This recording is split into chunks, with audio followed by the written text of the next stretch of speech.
Chapter 132. The Symphony. It was a clear steel-blue day. The firmaments of air and sea were hardly separable in that all-pervading azure. Only the pensive air was transparently pure and soft, with a woman's look, and the robust and manlike sea heaved with long, strong, lingering swells, as Samson's chest in his sleep. Hither and thither on high glided the snow-white wings of small, unspeckled birds. These were the gentle thoughts of the feminine air. But to and fro in the deeps, far down in the bottomless blue, rushed mighty leviathans, swordfish, and sharks. And these were the strong, troubled, murderous thinkings of the masculine sea. But though thus contrasting within, the contrast was only in shades and shadows without. Those two seemed one. It was only the sex, as it were, that distinguished them. Aloft, like a royal czar and king, the sun seemed giving this gentle air to this bold and rolling sea, even as bride to groom. And at the girdling line of the horizon, a soft and tremulous motion, most seen here at the equator, denoted the fond, throbbing trust, the loving alarms with which the poor bride gave her bosom away. Tied up and twisted, gnarled and knotted with wrinkles, haggardly firm and unyielding, his eyes glowing like coals that still glow in the ashes of ruin. Untottering, Ahab stood forth in the clearness of the morn, lifting his splintered helmet of a brow to the fair girl's forehead of heaven. Oh, immortal infancy and innocency of the azure, invisible winged creatures that frolic all round us, sweet childhood of air and sky! How oblivious were ye of old Ahab's close-coiled woe!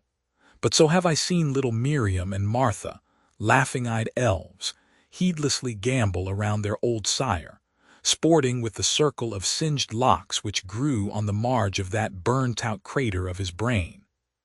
Slowly crossing the deck from the scuttle, Ahab leaned over the side and watched how his shadow in the water sank and sank to his gaze, the more and the more that he strove to pierce the profundity.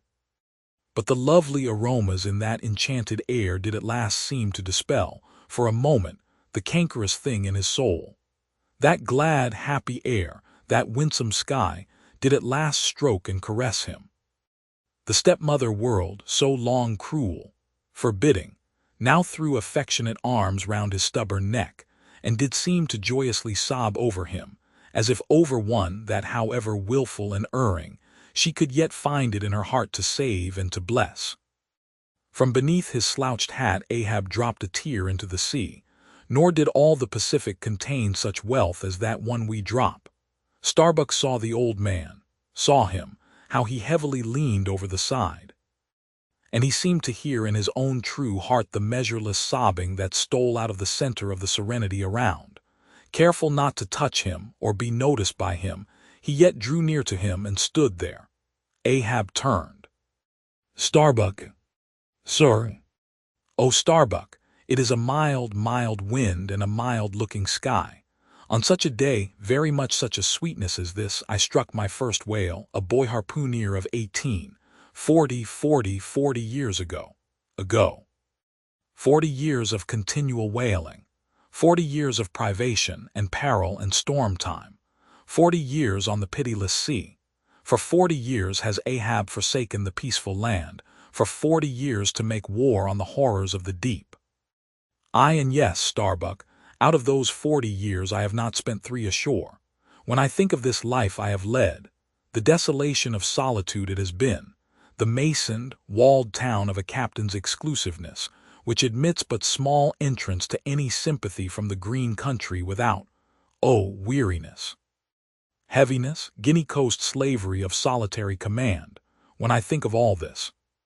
Only half suspected, not so keenly known to me before, and how for 40 years I have fed upon dry salted fare, fit emblem of the dry nourishment of my soil, when the poorest landsman has had fresh fruit to his daily hand, and broken the world's fresh bread to my moldy crusts. Away, whole oceans away, from that young girl-wife I wedded past 50, and sailed for Cape Horn the next day, leaving but one dent in my marriage pillow. Wife, rather a widow with her husband alive. I widowed that poor girl when I married her, Starbuck, And then the madness, the frenzy, the boiling blood and the smoking brow with which, for 1,000 lowerings, old Ahab has furiously, foamingly chased his prey, more a demon than a man. I. What a 40 years old fool has old Ahab been. Why this strife of the chase? Why weary and palsy the arm at the oar and the iron and the lance? How the richer or better is Ahab now? Behold, O Starbuck! Is it not hard that with this weary load I bear, one poor leg should have been snatched from under me? Here, brush this old hair aside. It blinds me that I seem to weep. Locks so gray did never grow but from out some ashes. But do I look very old, so very, very old, Starbuck? I feel deadly faint, bowed and humped, as though I were Adam, staggering beneath the piled centuries since paradise. God, God! God, crack my heart, stave my brain. Mockery, mockery, bitter, biting mockery of gray hairs have I lived enough joy to wear ye, and seem and feel thus intolerably old. Close, stand close to me, Starbuck. Let me look into a human eye. It is better than to gaze into sea or sky, better than to gaze upon God. By the green land, by the bright hearthstone. This is the magic glass, man. I see my wife and my child in thine eye. No, no. Stay on board, on board. Lower not when I do. When branded Ahab gives chase to Moby Dick, that hazard shall not be thine. No, no, not with the far-away home I see in that eye. Oh, my captain, noble soul. Grand old heart, after all. Why should anyone give chase to that hated fish? Away with me. Let us fly these deadly waters. Let us home. Wife and child, too, are Starbuck's. Wife and child of his brotherly, sisterly, playfellow youth. Even as thine, sir, are the wife and child of thy loving, longing, paternal old age. Away, let us away. This instant let me alter the course. How cheerily, how hilariously, O my captain, would we bowl on our way to see old Nantucket again. I think, sir, they have some such mild blue days, even as this in Nantucket. They have. I have seen them some summer days in the morning. About this time, yes, it is his noon nap now, the boy vivaciously wakes, sits up in bed. And his mother tells him of me, of cannibal old me, how I am abroad upon the deep, but will yet come back to dance him again. 'Tis my Mary herself. She promised that my boy every morning should be carried to the hill to catch the first glimpse of his father's sail. Yes, no more, it is done, we head for Nantucket. Come, my captain, study out the course and let us away. See, the boy's face from the window, the boy's hand on the hill. But Ahab's glance was averted. Like a blighted fruit tree he shook, and cast his last cindered apple to the soil. What is it?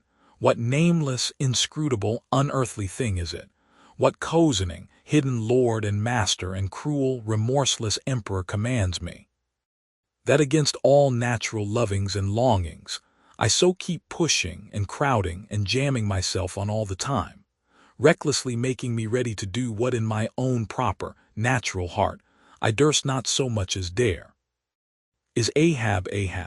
Is it I, God, or who, that lifts this arm? But if the great sun move not of himself, but is as an errand boy in heaven, nor one single star can revolve but by some invisible power, how then can this one small heart beat, this one small brain think thoughts, unless God does that beating, does that thinking, does that living, and not I? By heaven, man, we are turned round and round in this world like yonder windlass, and fate is the handspike. And all the time, lo, that smiling sky and this unsounded sea. Look, see yon albacore, who put it into him to chase and fang that flying fish. Where do murderers go, man? Who's to doom when the judge himself is dragged to the bar? But it is a mild wind and a mild-looking sky, and the air smells now, as if it blew from a faraway meadow. They have been making hay somewhere under the slopes of the Andes, Starbuck, and the mowers are sleeping among the new-mown hay. Sleeping, aye, toil we how we may, we all sleep at last on the field. Sleep, aye, and rust amid greenness, as last year's scythes flung down and left in the half-cut swaths, Starbuck.